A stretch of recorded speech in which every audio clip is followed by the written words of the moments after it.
Troisième principe de la thermodynamique. Ce principe permet de calculer l'entropie absolue, c'est-à-dire S, d'un corps A grâce à l'origine des entropies. L'énoncé du troisième principe est le suivant. L'entropie absolue des cristaux parfaits de tous les corps est nulle au zéro absolu. Le zéro absolu se situe à moins 273,15 degrés Celsius, qui correspond au 0 K. Alors, à cette température, l'entropie de toute substance est égale à 0.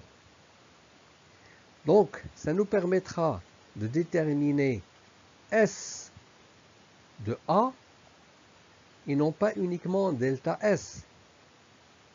Ce n'est pas comme l'énergie interne et l'enthalpie qui n'ont pas d'origine.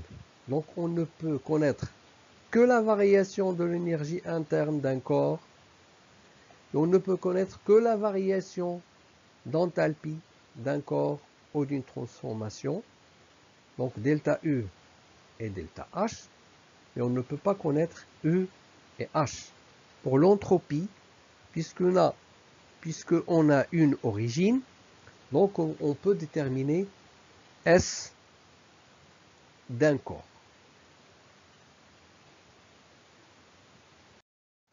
Alors, comme application du troisième principe de la thermodynamique, on va voir comment peut-on déterminer l'enthalpie molaire standard absolue de l'eau liquide à 298 K.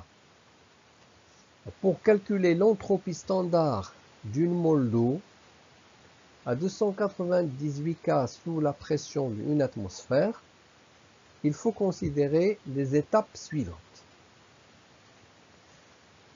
Alors, il faut chauffer cette eau depuis 0 K, c'est-à-dire moins 273 degrés Celsius, jusqu'à la température 273 K, qui correspond à 0 degré Celsius. Cette eau, à cette température, va subir un changement de phase qui est la fusion.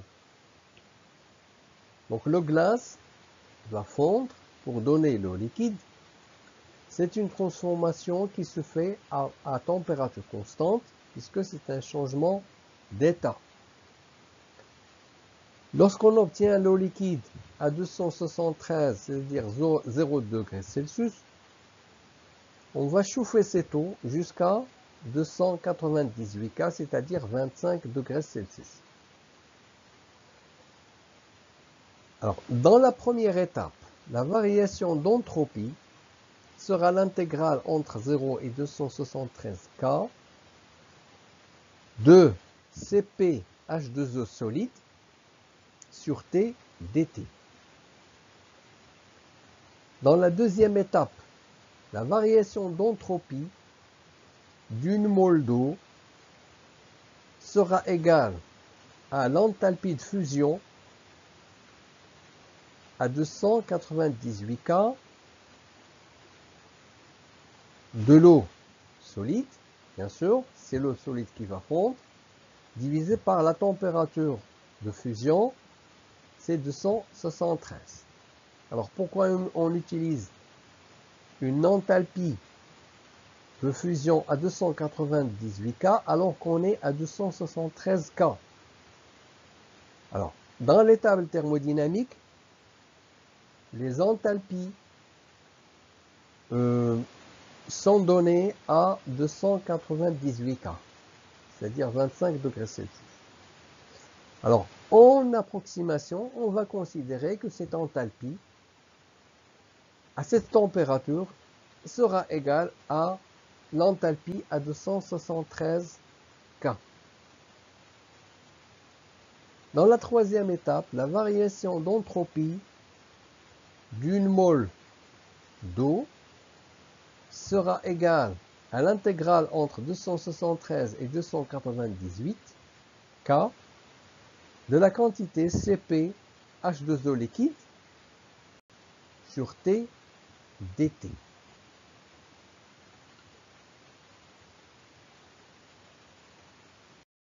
La variation d'entropie standard globale de cette mole d'eau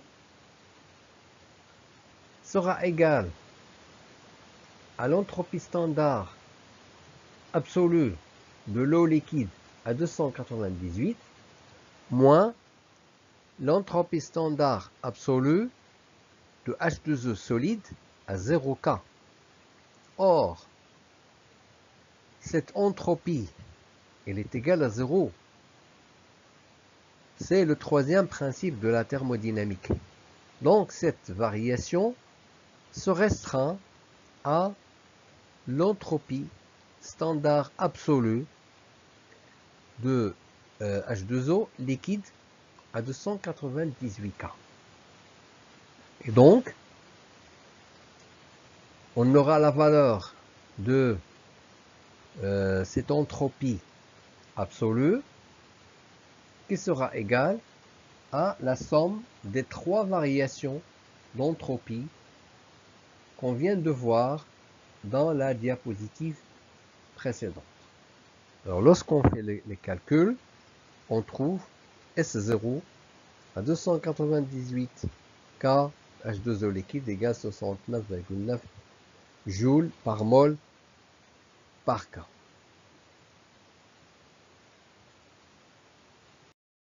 Comme ce qu'on a vu pour l'enthalpie, nous allons voir la définition de l'entropie molaire standard de formation d'un composé. L'entropie molaire standard de formation du composé AMBN est l'entropie standard de la réaction de formation d'une mole de AMBN à partir de ces éléments constitutifs, c'est-à-dire les éléments qui constituent le composé AMBN et qui sont A et B. Ces éléments doivent être pris à leur état standard, dans leur état physique le plus stable à une température T et en quantité stoichiométrique. Hein. Donc c'est ce qu'on a dans la réaction suivante. Alors cette enthalpie de formation, plutôt l'entropie standard de formation, sera égale à l'entropie standard du composé AMBN moins le coefficient stoichiométrique de A multiplié par l'entropie standard de A moins le coefficient stoichiométrique de B multiplié par l'entropie standard absolue de B. Alors ici, il faut faire attention, ce n'est pas comme l'enthalpie. Pour l'enthalpie, les enthalpies des corps purs simples sont nulles. Ici, l'entropie absolue n'est nulle que à la température absolue. C'est à 0 K qu'on aura une entropie absolue nulle. Mais à une température différente de 0 K, toute substance aura une entropie absolue. On peut utiliser les entropies standards absolues des réactifs et des produits pour déterminer l'entropie standard d'une réaction. Donc, par exemple, pour cette réaction-là, l'entropie standard sera égale à la somme des entropies standards absolues des produits, multiplié chacun par son coefficient stoichiométrique, moins la somme des entropies standards absolues des réactifs multipliés chacun par son coefficient stoichiométrique. Alors si on dispose des entropies standards de formation des produits et des réactifs, on peut les utiliser à la place des entropies standards absolues pour déterminer l'entropie standard de la réaction et on aura le même résultat.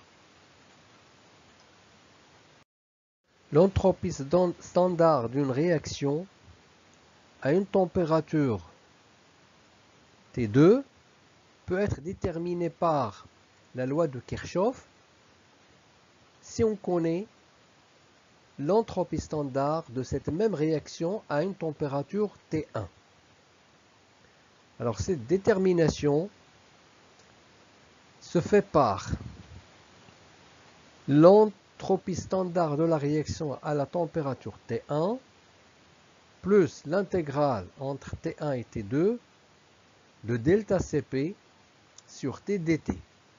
Avec delta Cp, c'est la somme des Cp des produits multipliés chacun par son coefficient stoichiométrique moins la somme des Cp des réactifs multipliés chacun par son coefficient stoichiométrique. Cette formule, elle est valable lorsqu'on n'a pas de changement de phase entre la température T1 et T2. Dans le cas où on a un changement de phase, il faut rajouter dans cette expression les entropies de changement de phase correspondant.